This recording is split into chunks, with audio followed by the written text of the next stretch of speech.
This is the Rob Dibble Show. Back on the Rob Dibble Show with Ben Darnell. Your afternoon drive. Kirk Kaplan 1s and 2s. John Ashmead is on our YouTube video.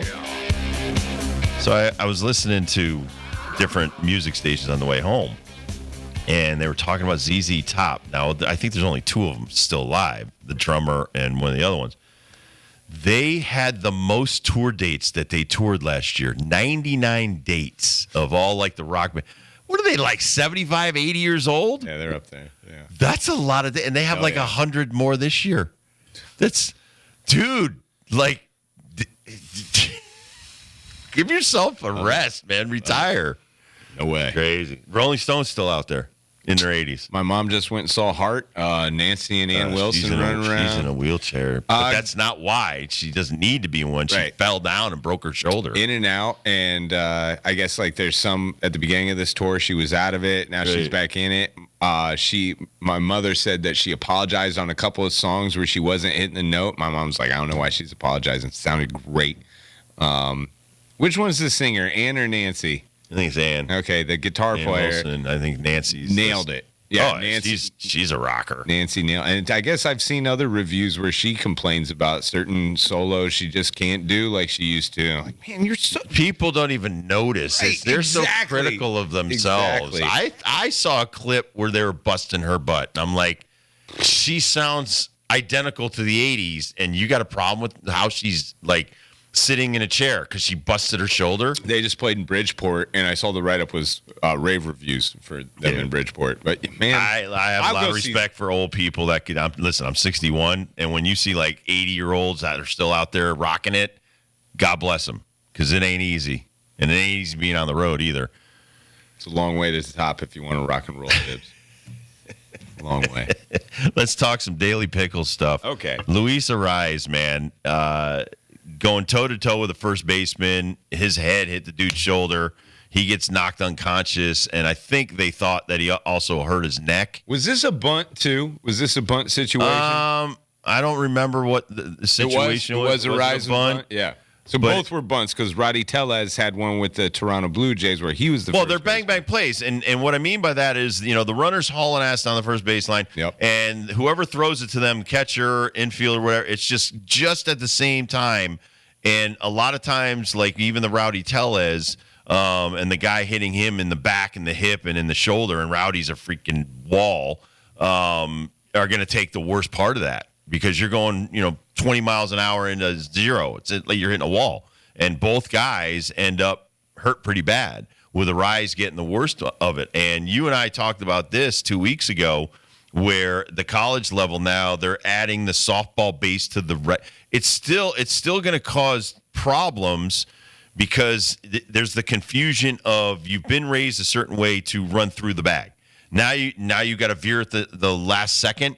Well, what if it's, all of a sudden it's an error and you've got to try to turn the corner? Do you go for the left base or hit the right base, the safety base? That's a different color. I mean, to me, it's so rare that I had to look up the other one that's a college or maybe even a high school where the kid hits him and they hit heads and they like almost, the one does a helicopter spin because he gets hit so hard and he's knocked out immediately. I think this is college. It's awful. It's from last year. It's one of the most awful things. But it's not. It doesn't happen that often. Sometimes the first baseman is reaching for it. He has to reach across on a bad throw and he breaks his wrist. It doesn't happen often enough to where I think you need to panic and throw out the other base because it happens, so infrequently. So I just think that. Ariz is back. He came back to the team after the thing. The other guy, I think he plays for the Blue Jays. He came back and stayed in the game. Roden. Roden. The bottom line is it's a contact sport. I think people want to say it's not a contact, but there are. They used to take guys out at second base. Used to run over the catcher, But as a player, that could happen. And you could kind of see both times the first baseman, they square up because they know they're going to get hit. Yeah. But the runners got to know, hey, if this is bang, bang, I got to watch myself here. Well, I was doing a baseball game with Adam Giardino, who's done a lot of minor league stuff. And in the minor league game, this is where the guinea pig stuff is. They've done the testing on the pitch clock long before it was actually in the major leagues. They did the testing on the throw over to first long before it was in the major leagues. And they've done the testing, and they're doing the testing now on this double bag. Now, the college game does have it, and that's where I noticed it. And I don't know. I'm one of those oldie Olsons that's like, I don't know, boys. We never had to deal with this, and we survived. And then Adam's explaining to me, like, he loves it because of the bunt. And the throw that is coming from that angle is different from third, short, second base, even the pitcher. When the first baseman or the catcher has to throw to the first baseman, now it's actually what? How big's a bag? A foot and a half?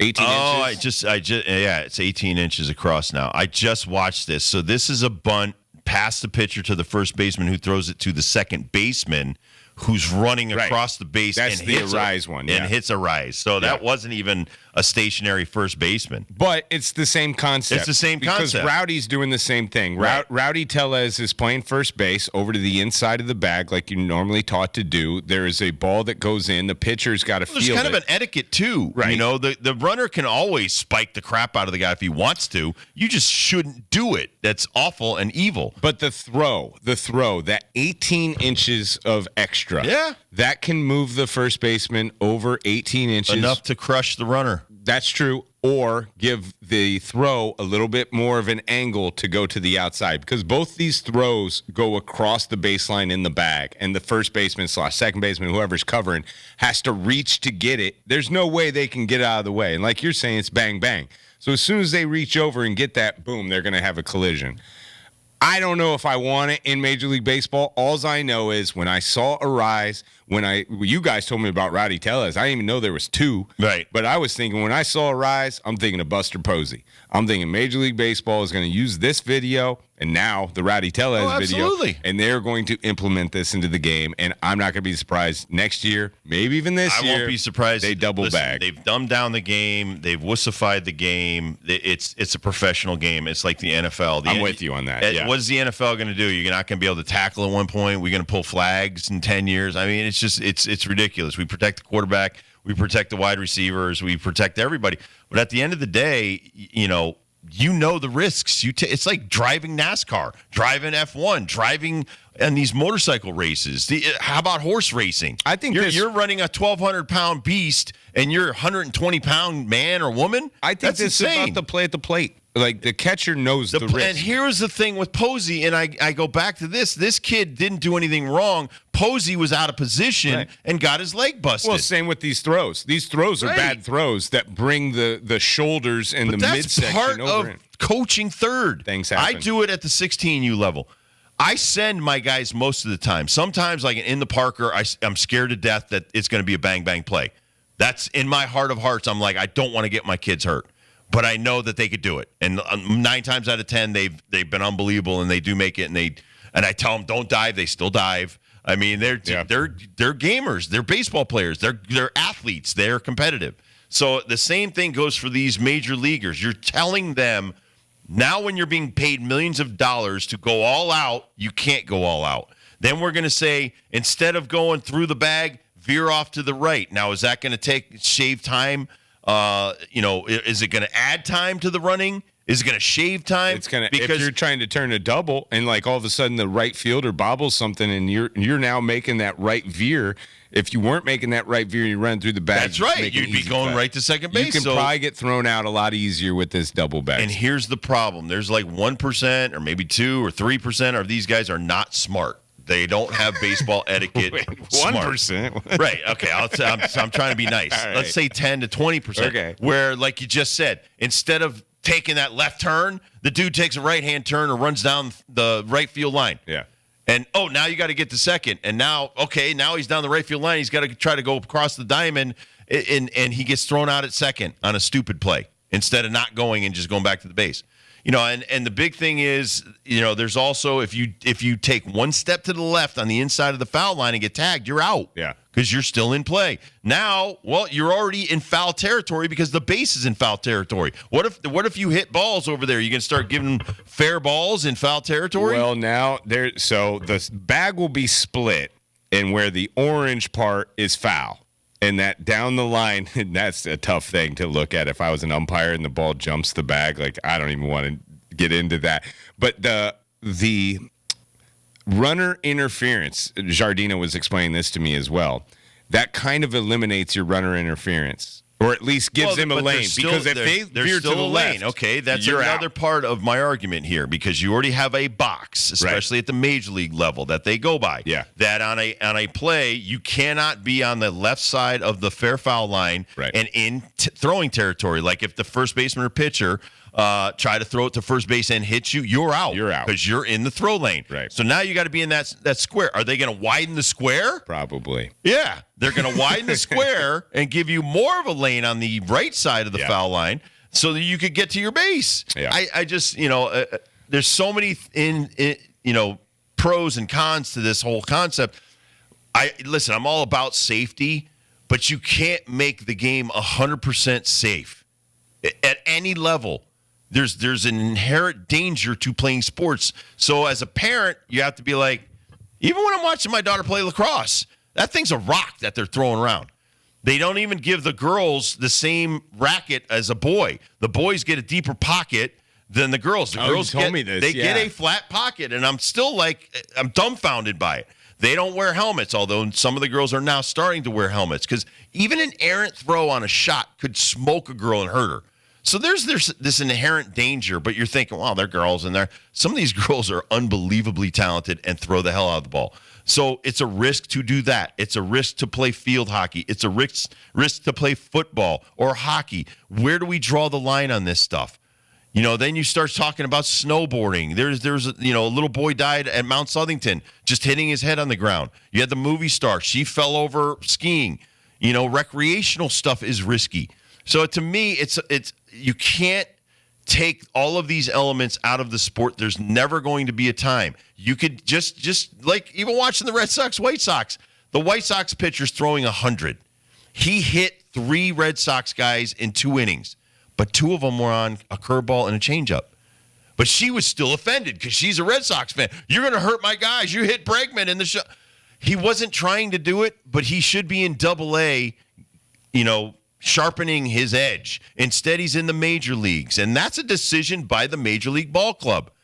But the Red Sox still have to play the White Sox, and the White Sox ultimately beat them once. And we still have to pitch. Like that's you still have to pitch. Right. You still have to hit. And you can't put a screen in front of the batter. What are you going to do? Put a screen in front of the catcher because he might get hit by the swing that goes too far and hits him in the head or the hand and stuff. So I just think, where does it end? I still think we should be able to take a guy out legally at second base. I still think you should be able to take out the catcher. I've seen more injuries in avoiding these contacts than the actual contact. So, again, the contact at first baseman is rare, although it looks awful when you keep playing it over and over and over on your social media, on these highlight shows. That's a bigger highlight than the Max Fried almost no-hitter. And Arise is fine, right? He's fine. Went to the hospital. They did all the MRI back at the game. Scans, came back before the game was over. So the pictures, and I'm wondering because Major League Baseball wants to put this in, and this was like a that's why they're telling MLB TV. They're telling all of their They partners. had a rise on a stretcher with a head stabilizer. I'm not saying that's wrong, but I'm thinking, like you said, it's overkill. Yeah. It's overly cautious. And the reason is because if you don't, and God forbid something did happen and you moved his neck and he's paralyzed, blah, blah, blah, then all kinds of things happen. So he's okay. He was okay when he got on. So we don't need the extra side base. Is what we're saying. We had an error that was turned into a hit from the 6th inning to the 8th inning in the Tampa Bay Yankee game. Aaron Boone goes berserk, gets tossed. That's been a theme. Because there was a foul ball that was actually a fair ball that upsets me more than anything. Aaron Judge. Is that Aaron Judge at the end of the year could have 59 home runs and he needs one for 60, and he already got that one. Or 70. And he's at 69. Listen, I was in Milwaukee, and it was Sammy Sosa hit another home run, and they called it a double. And the replay showed, and I was on ESPN TV, the replay showed it went over, and it hit and bounced back onto the field. 1996? 1996. He should have had at least 67. What? Yeah, I was at the game. Makes me mad. Yeah, because you need better replay, but you're playing in minor league spring training stadiums because you have no other plan. That's a Rob Manfred thing. So that was a shortened foul pole that would normally be a little bit taller in Major League Baseball, but since Tampa Bay had to go to Steinbrenner, which is just, I think it's great that the Yankees get screwed over on their own minor league ballpark by a team that's borrowing it for the season. That's just, that is not baseball, Susan, but I love it. I love it. The other thing that happened in this game, there is not a hard hit ball, somewhat of a slow roller, couple of hoppers. By a fast hitter. In between first and second, Paul Goldschmidt goes over to cover. Gold Glover, by the way. Four-time Gold Glover, and he tries to inside palm under this play, hits the heel of his palm, rushes over to second base. The base runner looked like, and you were pointing this out. He beats Fried. He was going to beat Fried even if Goldschmidt gets this clean. Right.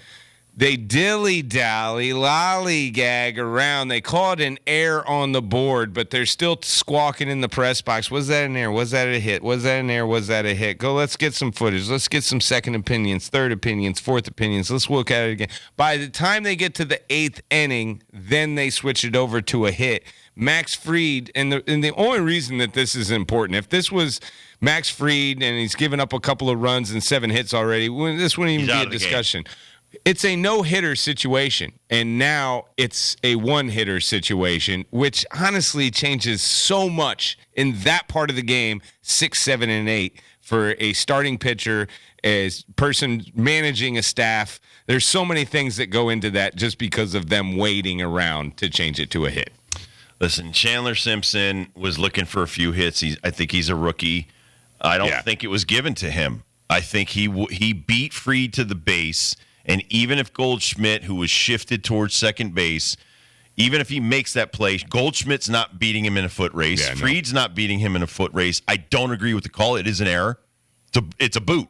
It went right up, hit his heel of his glove, bounced towards second base. It's an error by a Gold Glover because a Gold Glover is going to field that cleanly. Now, if the foot race is a different part of the equation, you can't put the two together. It's like on a double play ball. You can't assume the double play.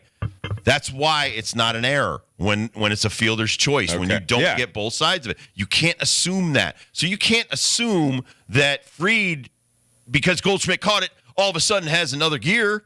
You don't know that. You're the official scorer. What do you know about Max Fried?